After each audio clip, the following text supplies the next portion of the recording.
जय हिंद दोस्तों, मैं हूं परवेज अहमद। आप देख रहे हैं द पॉलीग्राफ। आजकल की भाग दौड़ की ज़िंदगी, इसमें बहुत सारी ऐसी दिक्कतें पैदा हो गई हैं इंसान के साथ जो लगातार उसके साथ चलते हैं। जैसे हम बात करें तो सर्वाइकल स्पॉन्डिलाइटिस है, नी पेन है, एल्बो पेन है, टेनिस एल्बो पेन है, ऐसी बहुत सारी प्रॉब्लम्स रोज़मर्रा की ज़िंदगी में अब वो शामिल हो गई हैं।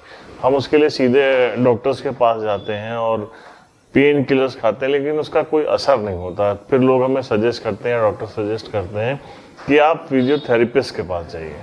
हम आज मुलाकात कर रहे हैं, डॉक्टर नागेंद्र हैं, फिजियोथेरेपिस्ट हैं, बहुत जाने माने जनपद के। डॉक्टर साहब, ये जो रोज़मर्रा की बीमारियां आजकल इनका इंसान के साथ जुड़ गई हैं जी, इनमें आपके पास बहुत सारे पेशेंट आते होंगे। कौन सी प्रमुख किस टाइप की प्रॉब्लम्स लेके लोग आपके पास ज़्यादा आ रहे हैं? जी, जैसा कि आपने सर बताया, पहले ही बताया कि आजकल की लाइफ जो है बहुत भाग दौड़ वाली ज़िंदगी है। उसमें आदमी सारे काम तो निपटाता है, परंतु अपने लिए समय, अपने स्वास्थ्य के लिए, अपने शरीर के प्रति वो जो है समय नहीं दे पाता है। तो इस समय प्रमुख बीमारियों में जो चल रहा है वो आर्थोपेडिक में अगर हम ले लें तो सर्वाइकल की प्रॉब्लम बहुत कॉमन बीमारी एक हो गई है। सर्वाइकल बेसिकली हमारे गर्दन की 7 हड्डियां हैं, स्पाइन की वर्टिब्राज हैं, वो 7 वर्टिब्राज हैं, उनको क्लासिफाइड करके सर्वाइकल का नाम दिया गया है। जिसमें जो हमारी सर्वाइकल की 1 2 3 4 5 6 7 वर्टिब्री है, वो सर्वाइकल में सबसे निचले स्तर पे आती है, निचली हड्डी है सर्वाइकल की। बहुत सारे काम काज ऐसे हैं जो पॉस्चरल हैं, जिसकी वजह से जैसे जो लोग ट्रैवलिंग में हैं, बहुत सारे बच्चे हैं जो कंप्यूटर में वर्क कर रहे हैं, तो उनके नेक की मांसपेशियां धीरे धीरे फटीग में जाती हैं, वो थकने लगती हैं। फिर उसमें होता क्या है कि वहाँ पर सूजन डेवलप हो जाती है, गर्दन की हड्डियों के बीच में सूजन आने लगती है, तो वो धीरे धीरे करके एक जकड़न बनाता है और वो गर्दन का एक दर्द कामन काज के रूप में उभर के आता है। डॉक्टर साहब, इसमें कई बार जो है शुरुआत में तो इसमें पेन होता है जी, और उसके बाद कई बार देखा जाता है बहुत पेशेंट ऐसे होते हैं जिनको भी वोमिटिंग या चक्कर आना, इस टाइप की भी प्रॉब्लम। हाँ, ऐसा इसमें होता है क्योंकि इसमें बहुत सारे लक्षण हैं जो अलग अलग पेशेंट में वेरी करता है, अलग अलग प्रकार से उभर के सामने आते हैं, देखने को मिलता है। क्या सिम्टम्स है? शुरुआत में इसमें लक्षण गर्दन में दर्द होगा, कंधे की मांसपेशियों में इसमें दर्द होगा। अगर इसमें थोड़ा सा और समस्या आगे की तरफ बढ़ जाती है, डिस्क पे अगर थोड़ा सा दबाव पड़ता है तो वो नर्व को कंप्रेस करने लगती है, और नर्व कंप्रेशन के केस में जो हमारे सर्वाइकल रीजन से नर्व निकलती हैं, गर्दन से निकलती हैं, वो हाथों को सप्लाई करती हैं, हाथ को मजबूत करती हैं। तो हाथ में झुंझुनाहट आना, हाथ में पैरेस्थीसिया आना, ग्रिप थोड़ी सी कमजोर हो जाना, इस प्रकार के लक्षण इसमें आते हैं। डॉक्टर साहब, एक कहावत है कि prevention is better than cure. दवा से बेहतर है कि आप सावधानी बरतें। तो पहले तो हम आपसे पूछेंगे इसमें क्या प्रिकॉशंस लिए जा सकते हैं, या फिर जो पेशेंट है तो उनका ट्रीटमेंट इसमें किस प्रकार का जो है किया जा सकता है। सबसे पहले सर्वाइकल स्पॉन्डिलाइटिस पे बात करें। जी, सर्वाइकल में अगर प्रिकॉशन को लेके देखें तो सबसे पहले तो ये आता है कि जो व्यक्ति अपने ऑफिस में काम कर रहा है 3 घंटे 4 घंटे 5 घंटे 6 घंटे लगातार वो एक पोस्चर में बैठ के कंप्यूटर पे वर्क कर रहा है, उसके लिए तो हम यही कहना चाहेंगे सबसे पहले कि हर 1 घंटे पे 5 मिनट के लिए अपनी सीट को ज़रूर छोड़ें। वो पानी पीने के बहाने थोड़ा सा वॉक करके आएँ, वो ज़रूर थोड़ा सा उसको अपनी पोजीशन को बदलेंगे। दूसरा ऐसा है कि जो लोग मोटा तकिया लगाते हैं, पिलो लगाते हैं, एक के ऊपर 2 लगाते हैं, वो गर्दन आगे की तरफ थोड़ा सा स्लाइटली फॉरवर्ड बेंडिंग में रहती है और लॉन्ग टाइम तक रहने से मांसपेशियां आगे की तरफ झुक जाती हैं, जकड़न पैदा होने लगती है। तो ऐसे लोगों को इसमें पिलो का भी ध्यान रखना है। और दूसरी चीज़ ये है कि गर्दन की मांसपेशियों को कैसे ताकत में लेके आया जाए, स्ट्रेंथन किया जाए, क्योंकि वर्क नहीं है अब, इसलिए गर्दन की मांसपेशियां कमज़ोर होती हैं। तो वो भी हमें साथ साथ में ध्यान रखना है कि कुछ एक्सरसाइजेज हैं जो हम भी आपको बताएंगे, उनके द्वारा हम उसका ख्याल रख सकते हैं। तो आप मुझे पेशेंट मान लीजिए, मुझे थोड़ी सर्वाइकल की प्रॉब्लम हमेशा रहती है। पहले आप मुझे देखिए कि आप डायग्नोज करिए कि ये किस लेवल का है, उसके बाद इसका क्या क्या आप ट्रीटमेंट करते हैं। हम आपके ज़रिए, अपने ज़रिए दर्शकों तक हम दिखाएंगे अपने। जी बिल्कुल, हम आपको देखते हैं। तो इसके लिए आप हमारी सीट पे आएंगे। जी डॉक्टर। सबसे पहले तो हम फर्क नेक का मूवमेंट चेक करते हैं कि नेक का जो हमारा एक नॉर्मल रेंज ऑफ मोशन है, जो कुदरत ने हमारे गर्दन पे मूवमेंट दिया है, वो प्रॉपर मूवमेंट है अथवा कुछ लॉस हुआ है। तो ये हम उसको साइड टू साइड इसकी बेंडिंग करके देखते हैं। इसके बाद में साइड बेंडिंग। अब जैसे आपका साइड बेंडिंग जो है ये थोड़ा सा स्टिफ है, और खास करके राइट साइड में, ठीक है, राइट साइड। तो इसका मतलब ये है कि मसल थोड़ी सी टाइट हो रही है, और ये स्पाज्म में भी है इस प्रकार से। दूसरा इसका टेस्ट भी हम स्लाइटली करते हैं, गर्दन को थोड़ा आगे झुकाते हैं, आप ऊपर की तरफ उठाइएगा, ठीक है, एक बार और, ठीक है। तो इस प्रकार से रेंज ऑफ मोशन को, मूवमेंट हमारे गर्दन पे जो एक नॉर्मल है उस मूवमेंट को चेक करते हैं, मसल्स को टच करके देखते हैं, स्वेलिंग को एग्जामिन करते हैं। तो ये इस प्रकार की थोड़ी सी हम इसमें टेस्ट करते हैं। और बाकी अगर कुछ चीज़ें रह जाती हैं तो रेडियोलॉजिकली हम उसको एक एक्सरे कराते हैं सर्वाइकल का, एपीलेटरल एक्सरे, उसमें भी हमको बहुत सारी चीज़ें मिल जाती हैं। अभी क्या मेरे अंदर क्या प्रॉब्लम दिख रही है आपको? इसमें थोड़ा सा हमको स्पाज्म राइट साइड में लगा है, तो इसके लिए तो हम यही करेंगे। इसमें हमारे पास कुछ मोडलिटीज हैं फिजियोथेरेपी में, एक्सरसाइज थेरेपी है, उसके साथ में इलेक्ट्रोथेरेपी है। दोनों को जब हम कंबाइन कर देते हैं तो हो जाता है फिजियोथेरेपी।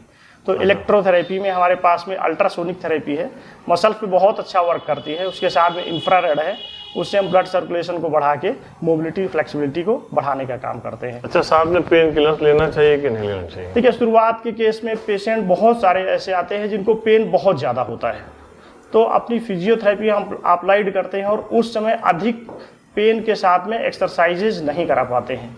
तो एक दिन या 2 दिन 3 दिन हम उनको स्लाइटली थोड़ा सा पेन किलर दे के और फिर अपनी फिजियोथेरेपी को साथ में स्टार्ट करते हैं। और जैसे ही थोड़ा सा पेन रिड्यूस होने लगता है तो पेन किलर तो बंद कर देते हैं, अपनी एक्सरसाइजेज, जैसे इसमें कि बहुत सारी एक्सरसाइज का प्रोग्राम है, मशीनें हैं जैसे हमारे पास में, आपको हम दिखाना चाहेंगे। तो ये इंफ्रारेड है हमारे पास में, इसको शॉर्ट फॉर्म में हम IR बोलते हैं। IR से हमने की आपकी सिकाई कर दी है, इसमें IR रेज निकल के मांसपेशियों को लचीला करेंगे, ब्लड सर्कुलेशन इंक्रीज होने से आपका पेन भी रिड्यूस होगा और मसल भी आपकी फ्लेक्सिबल होगी। जब हम इसको एक बार आपकी IR की सिकाई कर लेते हैं, इसके बाद में कुछ नेक की एक्सरसाइजेज हैं, जैसे कि ROM एक्सरसाइज, मूवमेंट को हमें कैसे लाना है तो वो एक्सरसाइजेज करते हैं। स्ट्रेचिंग एक्सरसाइज, जैसे कि अभी हमको कराना होगा तो इस तरीके से आपकी स्ट्रेचिंग करेंगे।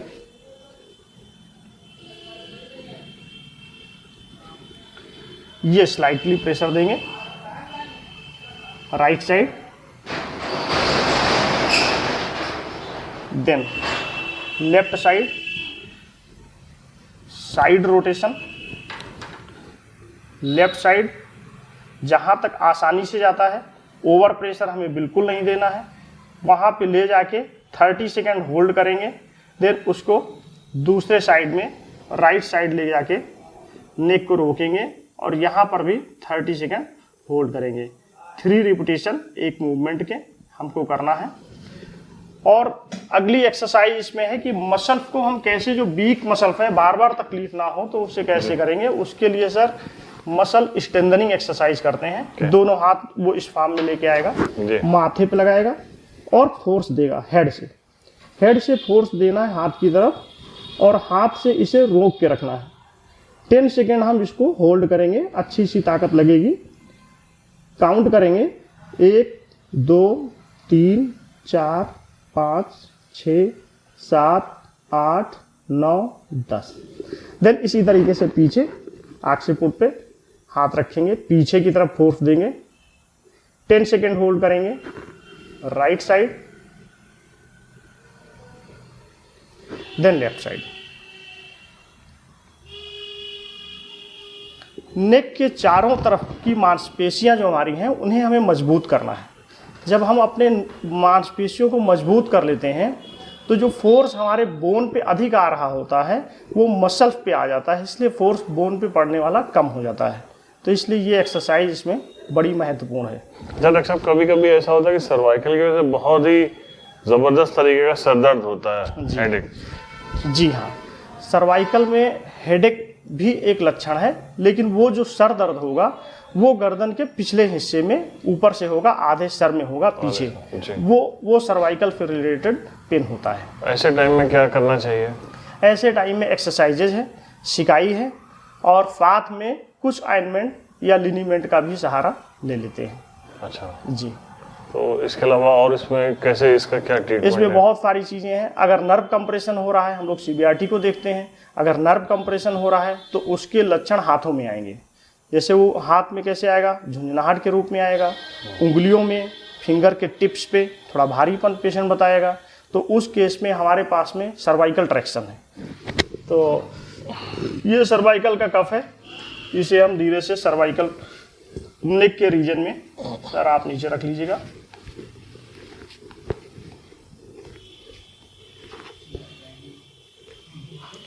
इसको लगाते हैं।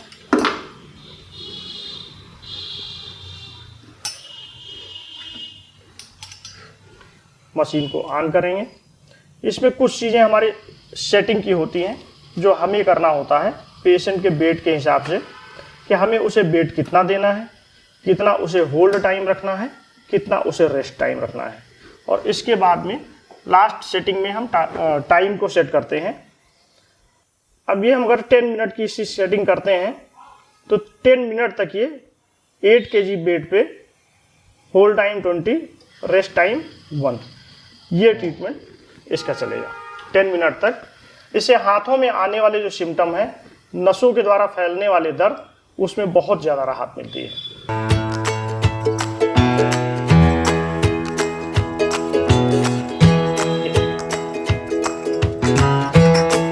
फिलहाल अभी हम बात जो कर रहे थे सर्वाइकल स्पॉन्डिलाइटिस का, तो कितने दिनों तक ये थेरेपी करानी पड़ती है हमको? शुरुआत में अगर इसकी भी स्टेज है, सर्वाइकल स्पॉन्डिलाइटिस की कई स्टेज हैं। जो अर्लियर स्टेज में आते हैं तो 1 हफ्ते 10 दिन में उनको काफ़ी राहत मिल जाता है। उसके बाद फिर वो खुद एक्सरसाइज करेंगे और उससे कंट्रोल अपने लेंगे। आप से उनको एक्सरसाइज, हम लोग घर के लिए होम एक्सरसाइज प्रोग्राम बताते हैं। कुछ पॉस्चर केयर बताते हैं कि नेक फॉरवर्ड बेंडिंग करके आपको काम अधिक नहीं करना है, पढ़ने लिखने के लिए टेबल थोड़ी ऊंची करना है। घर पे महिलाएं हैं, सब्जी काटती हैं, चावल बुनती हैं, तो बहुत ज़्यादा गर्दन को झुका के काम नहीं करना है, थोड़ा सा थाली के ऊपर लेके चावल या भी जो भी अपना। अच्छा, एक बात और बताएं डॉक्टर साहब, जो आजकल मोबाइल का बहुत चल गया, लोग ऐसे इस पोस्चर में मोबाइल बहुत सालों पहले तो जब किताब में चीजें लिखी हुई थी, हम लोगों ने पढ़ा है, वहां पर मोबाइल कोई काज नहीं था, क्योंकि उस समय मोबाइल हुआ नहीं करता था। परंतु अभी जो है आज के समय में सबसे पहले ऊपर नंबर पे जो कारण आ गया है वो मोबाइल आ गया। क्योंकि अब जो नई जनरेशन के बच्चे आ रहे हैं जिनकी उम्र अभी 20 साल 25 साल है, 30 साल है, तो ऐसी उम्र में उनको बहुत ज़्यादा मोबाइल पे काम करना, लैपटॉप पे काम करना या नहीं भी काम करना है तो देखने में कितना समय जाता है पता नहीं चलता। तो सर्वाइकल के बारे में हमने आपको बताया, अब हम आपको स्लिप डिस्क के बारे में डिटेल बताएंगे।